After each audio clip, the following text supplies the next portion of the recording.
Ay, pasahin mo yan. Di ba? O, diba?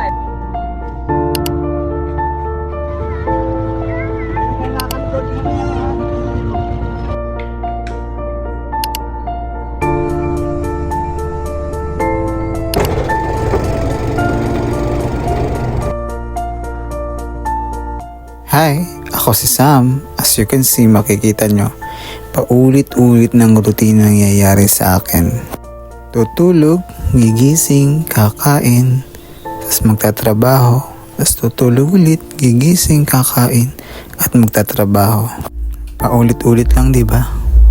Pero thankful ako kasi may pumapasok na pera sa akin na nakakatulong sa akin, na nabibigay ko yung mga pangailangan ng pamilya ko, at syempre, nakabayad ako sa mga utang at nabibili ko yung mga gusto ko. Kaya sa mga katulad ko na nagtatrabaho na parang nahihirapan or naiisip na paulit-ulit nang nangyayari sa kanyang buhay, huwag kayong mawawala na pag-asa. Kasi malay mo, balang araw, umayon sa atin ang panahon.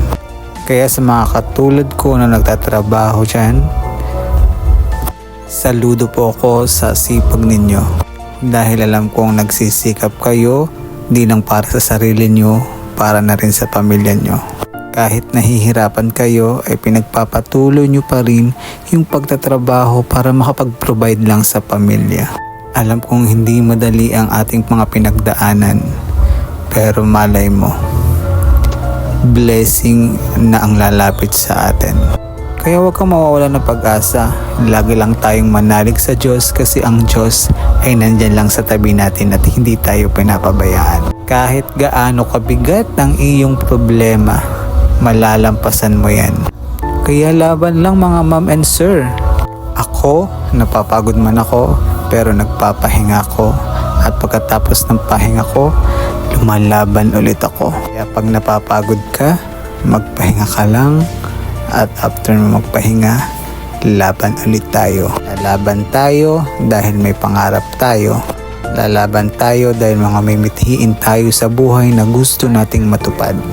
Kahit alam nating mahirap abutin, wala yang imposible.